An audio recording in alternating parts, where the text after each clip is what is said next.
Bendiciones, mis hermanos. Hoy vamos a conversar un tema que lleva como título las obras de la carne. Y viene en la serie que hemos estado estudiando, especialmente en el libro de Gálatas. Encontramos esta exposición que vamos a ver el día de hoy. Y comenzamos leyendo el versículo 16 del capítulo 5 del libro de Gálatas, que dice: andad en el Espíritu y no satisfagáis los deseos de la carne. Y no satisfagáis los deseos de la carne. A menudo esta expresión de andar en el Espíritu tiene una connotación que muchas veces se interpreta erróneamente, en el sentido de que nos imaginamos que es algo esotérico, algo etéreo, algo que es como andar caminando, levitando, mejor dicho, caminando en el aire. Muchas personas lo relacionan con ciertas posturas o ciertas actitudes. Pero andar en el Espíritu, hermano, es andar nuestra vida diaria, normal, regida, dirigida por el Espíritu Santo. Y esto tiene lugar desde el mismo momento en que nosotros recibimos al Señor. Él nos sella y entra a morar en la vida de nosotros. Recordemos que su palabra dice que no ignoremos que nuestro cuerpo es su templo. Y como su morada, entonces Él acciona en cada uno de nosotros. Por eso la gran responsabilidad que tenemos de vivir unas vidas que honren la presencia del Espíritu Santo en nuestros corazones. Por lo tanto, yo creo que la meta principal que debemos perseguir a diario es no contristar al Espíritu Santo, ¿verdad? Con las acciones que tengamos. Porque si bien Él no nos abandona, porque el Señor no nos abandona nunca, nosotros podemos con nuestra actitud contristarlo, entristecerlo, porque no va a accionar en toda su plenitud en nosotros si nosotros vivimos una vida que no le permita, o una vida que no esté sujeta a su dominio, no esté sujeta a su voluntad. Normalmente nos rebelamos en nuestra conducta y por esa razón muchas veces andamos tropezando y dándonos caídas y golpes en la vida por no tener la dirección de su Espíritu, el Espíritu Santo que mora en cada uno de nosotros. Y algo que debe ocurrir es que nosotros debemos alimentar esa área, nosotros debemos sustentar esa área en nosotros y no proveer para las cosas de la carne. Romanos 8:9 dice: mas vosotros vivís según la carne. Vosotros no vivís según la carne, sino según el Espíritu, si es que el Espíritu de Dios mora en vosotros. Si alguno no tiene el Espíritu de Cristo, no es de él. Y nosotros tenemos el Espíritu de Cristo. He aquí la razón por la cual yo les digo que Él no nos deja. Si no tenemos su Espíritu es porque no hemos creído en Él, definitivamente. Todo aquel que ha creído en Él tiene al Espíritu Santo en su vida. Entonces, ¿qué debemos hacer? Nosotros debemos vivir según ese Espíritu, según el Espíritu Santo, según cómo Él obra en la vida de cada cristiano. No debemos vivir en la carne. Por eso no debemos proveer para las cosas de la carne, ni satisfacerla. Y desde que llegamos al Señor y que el Espíritu Santo mora en nuestros corazones, se produce como un antagonismo entre el Espíritu Santo que quiere moldearnos, guiarnos y llevarnos por el camino correcto, y la carne que siempre está buscando su satisfacción. Recordemos al apóstol Pablo diciendo: miserable de mí, ¿quién me librará de este cuerpo de muerte? Hablando acerca de esa dificultad del hombre al ser atraído por las cosas de la carne. Y recordemos que el enemigo incluso, su estrategia de toda la vida ha sido buscar que nosotros satisfagamos las cosas que son de la carne, como los deseos de los ojos, la vanagloria de la vida y los deseos de la carne. Eso lo dice Juan, primera de Juan 2, recordemos eso. Cuando lleguemos allí vamos a hacer un estudio bien interesante al respecto. Y bueno, entonces se presenta en el hombre esa diatriba, ese antagonismo, esa pelea, esa confrontación. Y esa es una lucha perenne, es una lucha que el Espíritu en nosotros va a ganar en la medida en que nosotros busquemos de su presencia, en la medida en que nosotros alimentemos nuestro espíritu con la palabra del Señor. Porque entonces allí vamos a dejar de proveer para las cosas de la carne. Y una carne débil siempre va a ser víctima fácil de un espíritu fuerte. ¿Okay? Romanos 8:2 dice: porque la ley del Espíritu de vida en Cristo Jesús me ha librado de la ley del pecado y de la muerte. Fíjense bien, Gálatas 5:19 al 21 nos dice: y manifiestas son las obras de la carne, que son adulterio, fornicación, inmundicia, lascivia, idolatría, hechicerías, enemistades, pleitos, celos, iras, contiendas, disensiones, herejías, envidias, homicidios, borracheras, orgías y cosas semejantes a esta, acerca de las cuales os amonesto, como ya os lo he dicho antes, que los que practican tales cosas no heredarán el reino de Dios. Fíjense que acá cuando habla de obras, el texto griego utiliza la palabra ergón, que esta palabra tiene como sus principales acepciones el hecho de que implican un trabajo, un empleo, una tarea, una obra, o sea, es algo que denota una intención en la ejecución. ¿Qué nos quiere decir entonces esto? Que las obras de la carne no son cosas casuales que suceden en la vida del hombre, sino que el hombre busca hacerlas. Por lo tanto, es allí donde el apóstol insiste en que nosotros debemos alejarnos de ellas y que ellas no deben ser las que marcan el día en nuestra vida. ¿Por qué? Porque esa es demostración entonces de que el Espíritu no está en nosotros, y si no tenemos el Espíritu no somos hijos del Señor.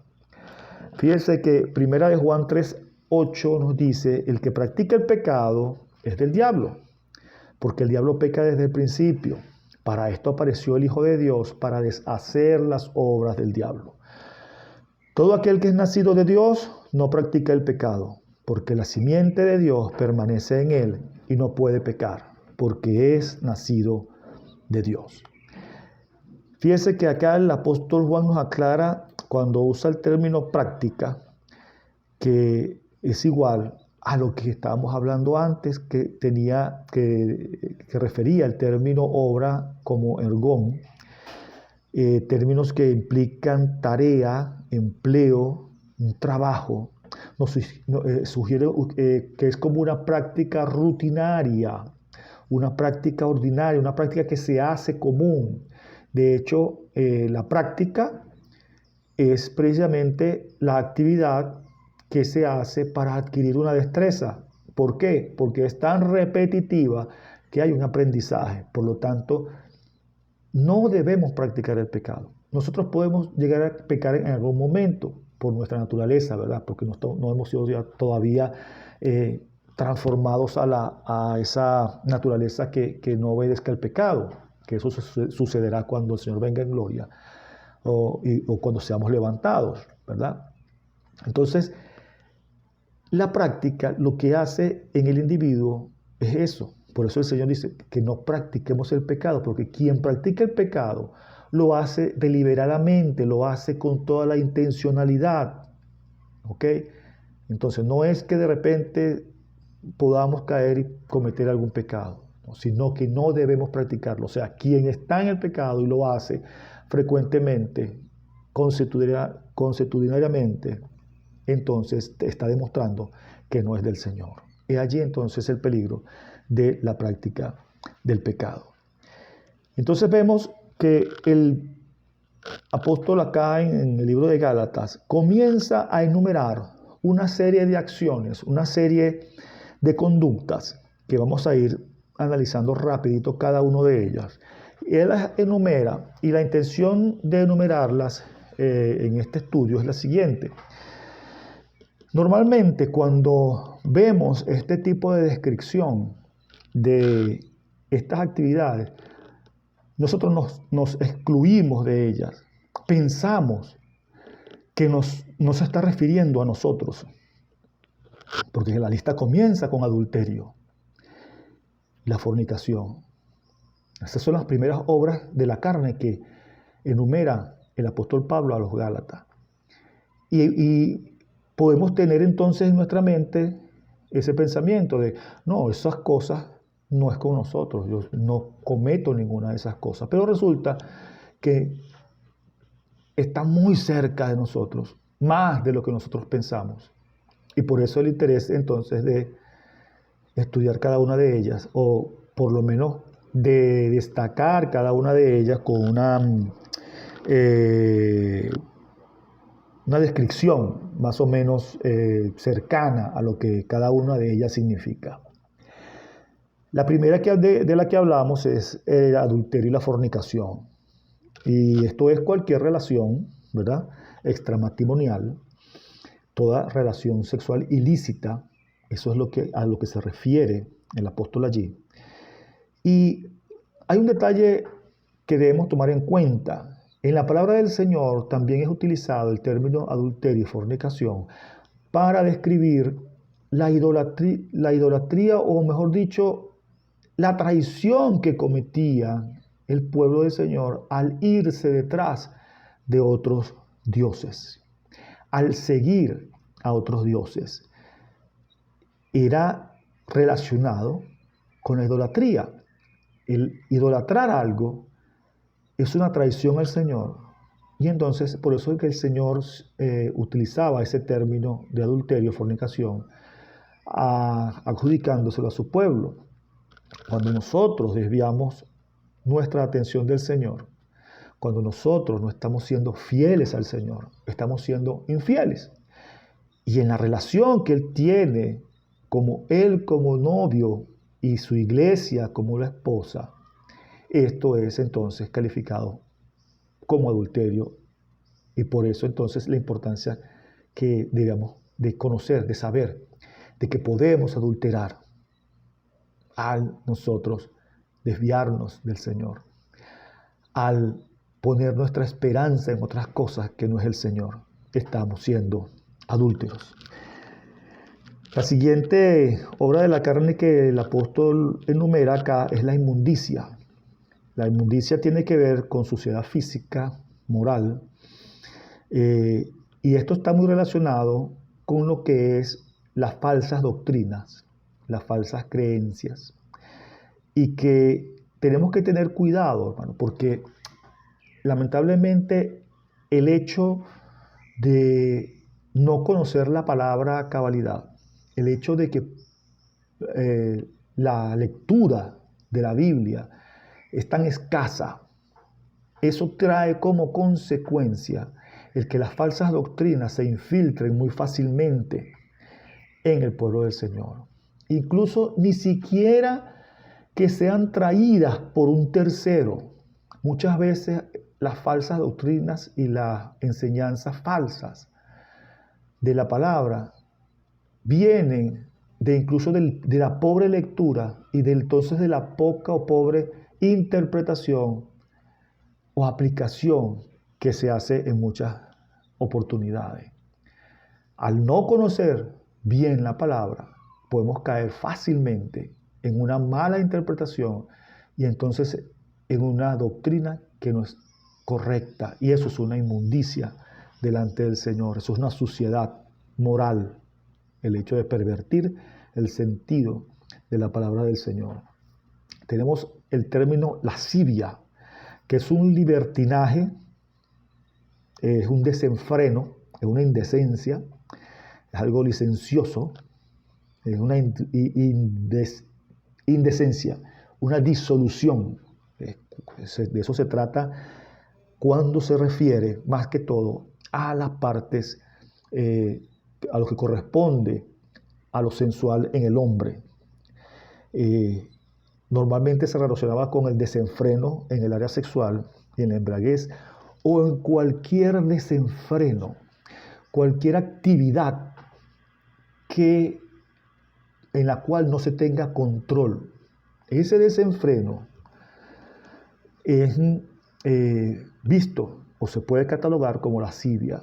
Y fíjense lo siguiente, en estos días oí de un caso de un hombre, un joven, en un país de esos asiáticos, que murió de jugar juegos de video.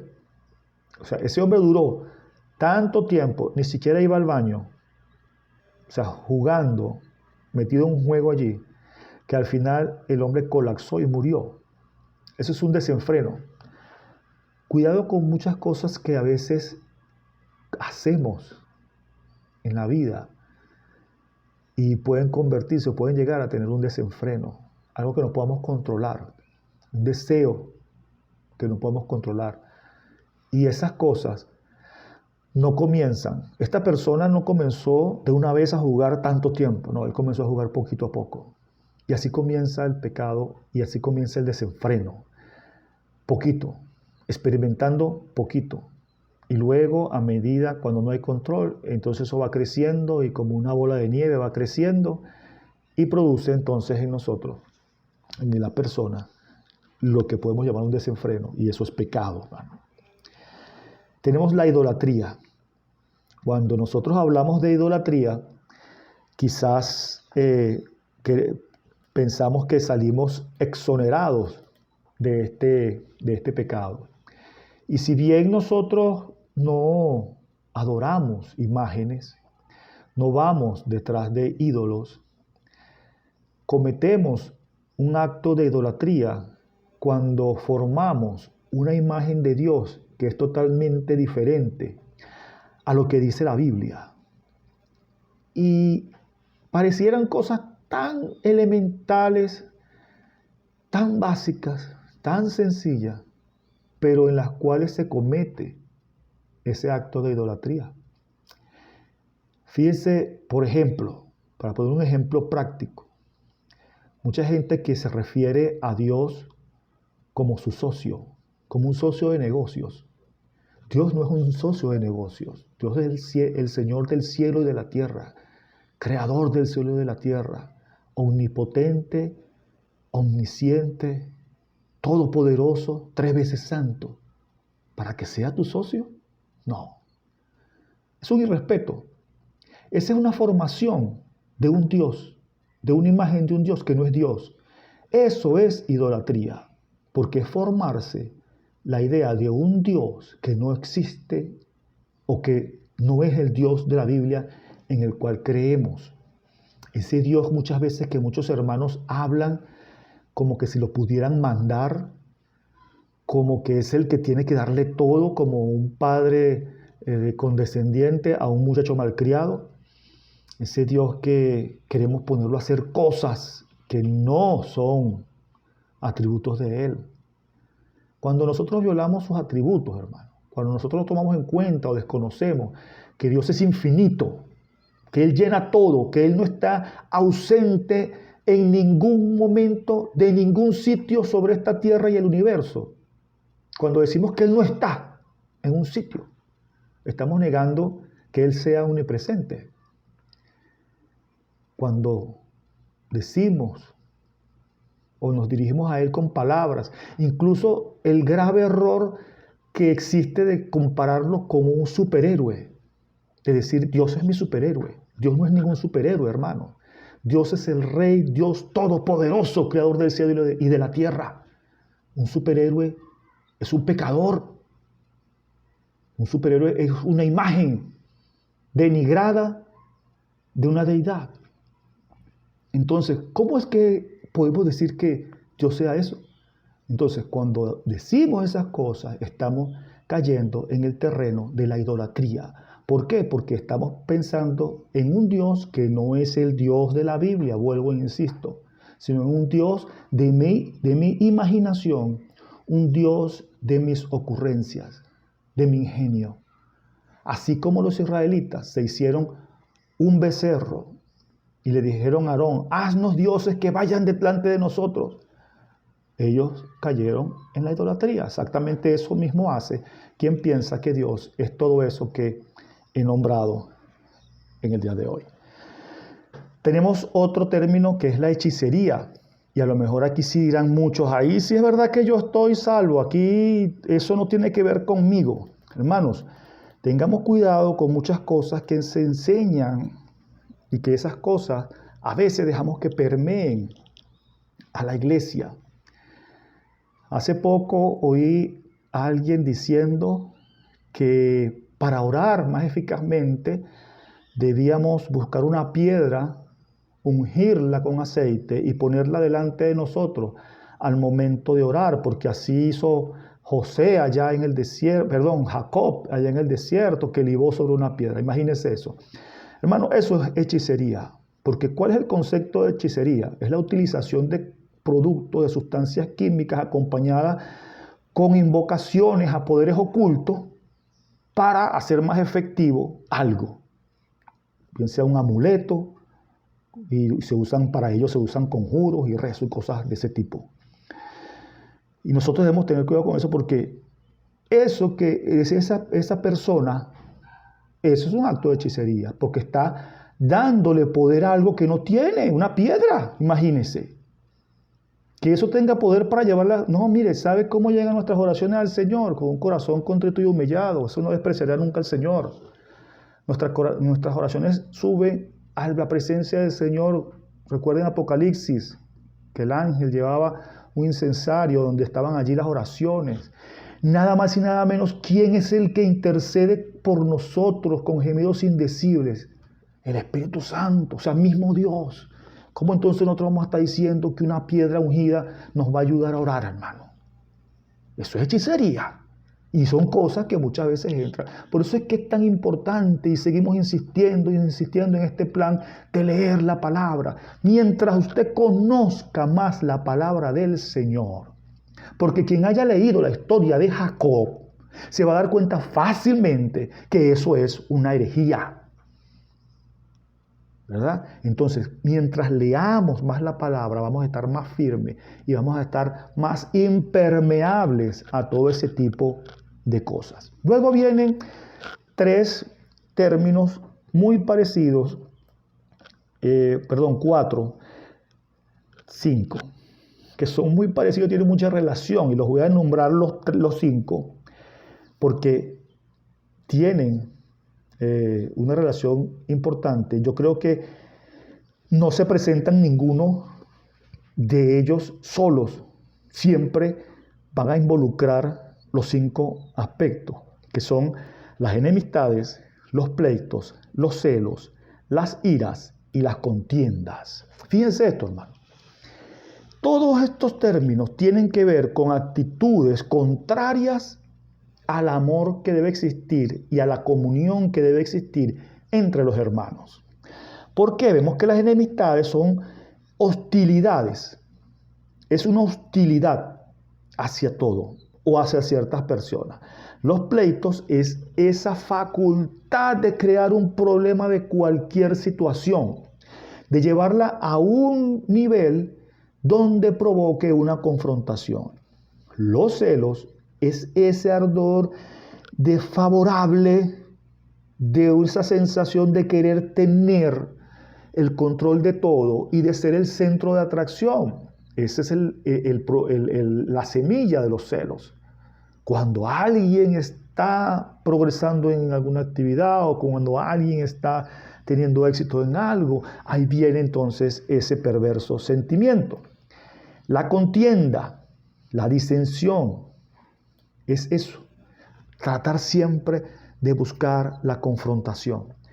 El Señor compara a la iglesia, a su iglesia, con un cuerpo que actúa y funciona coordinadamente, donde cada miembro del cuerpo se goza con el éxito del otro miembro y también se duele con su dolor. Es una unidad, un cuerpo donde todos los miembros sufren al mismo tiempo y gozan al mismo tiempo, o sea, porque permanecen en unidad. No puede haber disensión, no puede haber fractura en ellos. Por eso es muy importante que tengamos cuidado a la hora de nuestras relaciones, de que ninguna de estas obras que nombré puedan entrar en nosotros. Tenemos entonces también que el apóstol habla de las herejías, mucha relación con lo que hemos venido hablando. Herejía es una opinión errónea de la verdad. Sabemos que la verdad es la palabra del Señor.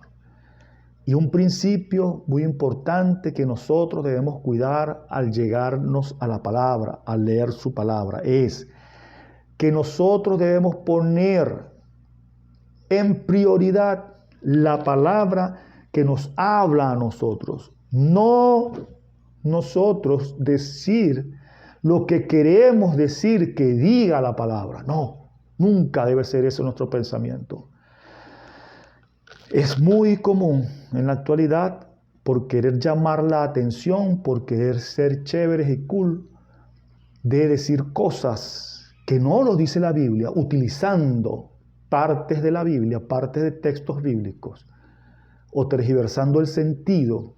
Y es muy común, es demasiado llamativo el hecho de que en las redes sociales abunda ese tipo de textos, ese tipo de escritos, ese tipo de publicaciones, donde gente inventa cosas simplemente por parecer o por querer parecer chévere o porque es algo nuevo que está diciendo. ¿Quiénes eran los que se la pasaban buscando cosas nuevas?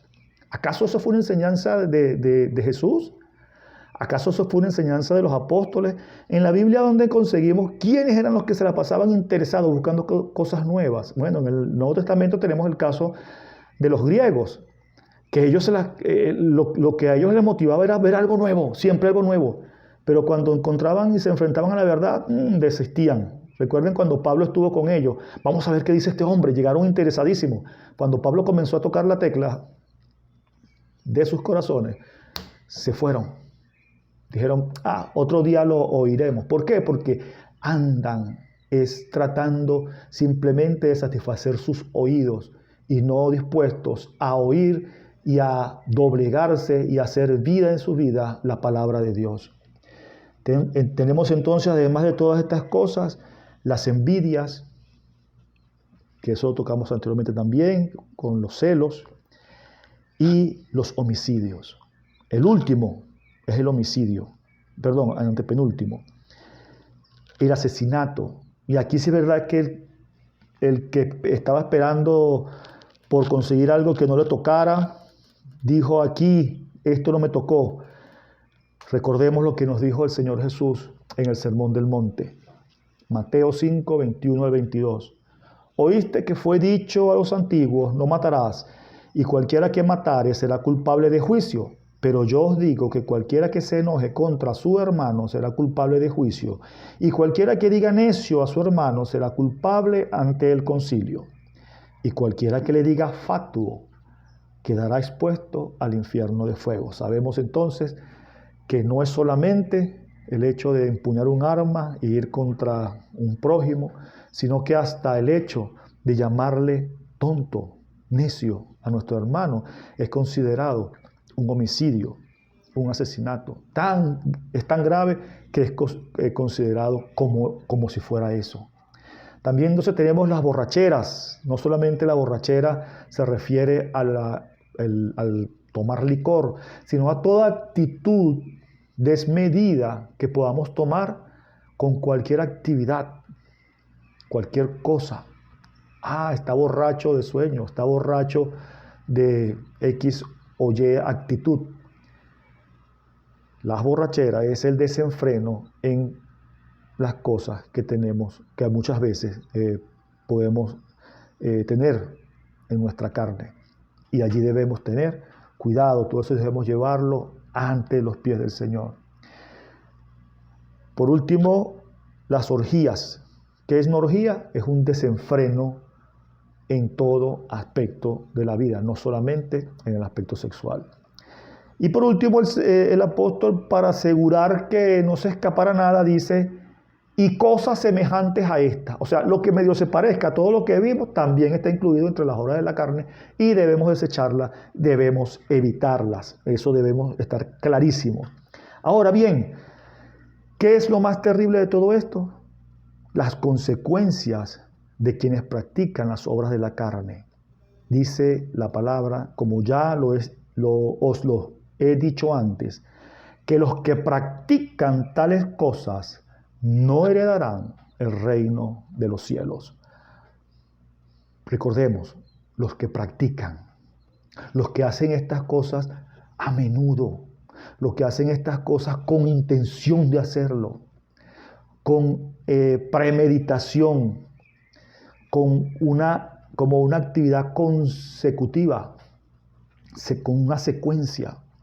Quien practica el pecado es hijo de Satanás, no es hijo de Dios.